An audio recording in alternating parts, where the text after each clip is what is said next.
రే Wesley, ఏంట్రా? అరే ఎప్పుడు పడుకుంటానే ఉంటావేంట్రా? నీకు ఒక విషయం చెప్పాలి లగురా.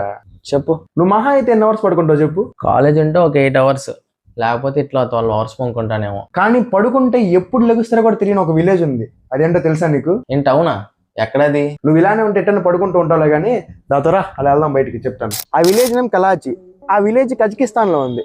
2010 వరకు ఆ విలేజ్ బానే ఉంది. కానీ 2010 ఏప్రిల్లో ఆ విలేజ్ లో ఒక సస్పిషియస్ ఈవెంట్ జరిగింది. అయితే ఆ విలేజ్ లో ఒక అమ్మాయి పేరు లైబో బెల్ కోవా. ఆ అమ్మాయి ఒక స్టోర్ లో వర్క్ చేస్తూ ఉంది. ఆ స్టోర్ లో వర్క్ చేస్తున్నప్పుడు ఆ అమ్మాయికి సడన్ గా నిద్ర వచ్చింది. ఆ నిద్ర ఎంత ఆపుకుందామని ట్రై చేసినా కానీ తను ఆపుకోలేకపోయింది. తను పడుకొని కట్ చేస్తే 4 days తర్వాత తన హాస్పిటల్ వచ్చింది. కానీ అక్కడ ఉన్న డాక్టర్స్ ఆ అమ్మాయికి స్ట్రోక్ వచ్చిందని చెప్పారు. కానీ అది అక్కడ ఆగిపోలేదు. సేమ్ అలానే ఇంకో 5 మంది అమ్మాయికి రిపీట్ అయింది. 5 members కదా, కామన్ అనుకొని లైట్ తీసుకున్నారు. కానీ కొన్ని మంత్స్ తర్వాత అదే విలేజ్ లో 140 members కి ఇలానే రిపీట్ అయింది. కానీ ఫస్ట్ కేసు లో చెప్పినట్టు ఆ అమ్మాయికి నిద్ర వస్తుంది కనీసం తెలిసింది. కానీ ఈ 140 members కి కనీసం వాళ్ళకి నిద్ర వస్తున్నట్టు కూడా తెలియదు. వాళ్ళ స్లీపింగ్ ప్యాటర్న్స్ ఎలా ఉన్నాయంటే, కొంతమంది ఏమో కుకింగ్ చేస్తూ, ఇంకొంతమంది అయితే ఫిషింగ్ చేస్తూ, ఇంకొంతమంది అయితే జాగింగ్ చేస్తూ తెలియకుండా నిద్రపోతున్నారు. ఇలా 6 days కన్నా ఎక్కువ డేస్ నిద్రపోతున్నారు వాళ్ళు. ఇప్పుడు కూడా తెలియలేదా అక్కడ ఉన్న గవర్నమెంట్ కి, పీపుల్ కి ఎందుకు నిద్రపోతున్నారని?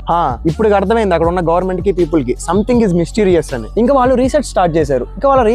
చేసాక ఏం చెప్పారు అంటే, ఇది బేసిక్ గా ఎయిర్ వల్ల లేదంటే వాటర్ వల్ల తీసుకునే ఫుడ్ వల్ల ఇలా వస్తుందని చెప్పారు. కానీ కరెక్ట్ గా క్లారిటీ అయితే ఇవ్వలేదు. అక్కడ ఉన్న పీపుల్ కి ఒక డౌట్ వచ్చింది. అక్కడ నియర్ బై లో ఉన్న కలాచి గోస్ట్ టౌన్ మీద డౌట్ వచ్చింది. గోస్ట్ టౌన్ అంటే ఏదో దయ్యాలు గీయాలు ఉంటాయని కాదు, అక్కడ ఎవ్వరు ఉండరు అని దాన్ని గోస్ట్ టౌన్ అంటారు. ఎందుకు ఆ గోస్ట్ టౌన్ మీద వాళ్ళకి డౌట్ వచ్చిందంటే, కొన్ని ఇయర్స్ బ్యాక్ అక్కడ యురేనియం మైన్ అనేది ఒకటి ఉండేది. సో ఇంకా అక్కడ ఉన్న రీసెర్చర్స్ ఐస్ మొత్తం ఆ యురేనియం మైన్ మీదకి వెళ్ళాయి. సో ఇంకా యురేనియం మైన్ మీద రీసెర్చ్ చేయడం మొదలు పెట్టారు. సో ఇంట్రెస్టింగ్ తెలిసిన విషయం ఏంటంటే, ఒకప్పుడు ఆ యురేనియం మైన్ లో వుడ్ ని ఎక్కువ యూజ్ చేసే వాళ్ళంట. బట్ ఆ మైన్ క్లోజ్ చేసేసాక కొన్ని ఇయర్స్ పాటు ఆ మైన్ లో ఆ వుడ్ అలానే ఉండిపోవడంతో కొన్ని 100 సంవత్సరాల తర్వాత ఆ వుడ్ లో నుంచి కార్బన్ మోనాక్సైడ్ రిలీజ్ అవ్వడం మొదలైంది. సో ఈ కార్బన్ మోనాక్సైడ్ ఎయిర్ లో ఉన్న హైడ్రోజన్ పార్టికల్స్ తో మిక్స్ అయ్యి ఎయిర్ ని పీల్చుకున్న పీపుల్ ఎవరైతే ఉన్నారో ఆ పీపుల్ ఇలా నిద్రపోతున్నారని అక్కడ గవర్నమెంట్ జస్టిఫై చేసింది. ఆ 6 days తర్వాత అక్కడ రీసెర్చ్ చేస్తే ఏం తెలిసిందంటే, ఆ విలేజ్ 600 members ఉండేవాళ్ళని. కానీ ఆ విలేజ్ 600 members ఉన్న 160 members కి ఇది ఎఫెక్ట్ అయ్యిందని. ఈ 160 members ఎవరైతే ఉన్నారో ఆ ఎఫెక్ట్ అయిన వాళ్ళు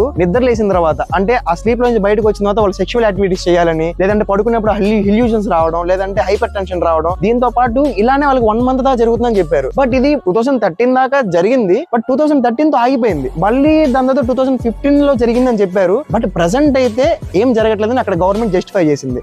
దాంతో పాటు ఇప్పటికి రీసెర్చర్స్ కి అర్థం కాని విషయం ఏంటంటే, ఇది ఇంకా సైంటిఫిక్ గా సైన్స్ పరంగా ప్రూవ్ అవ్వలేదు ఎందుకు జరుగుతుంది అని.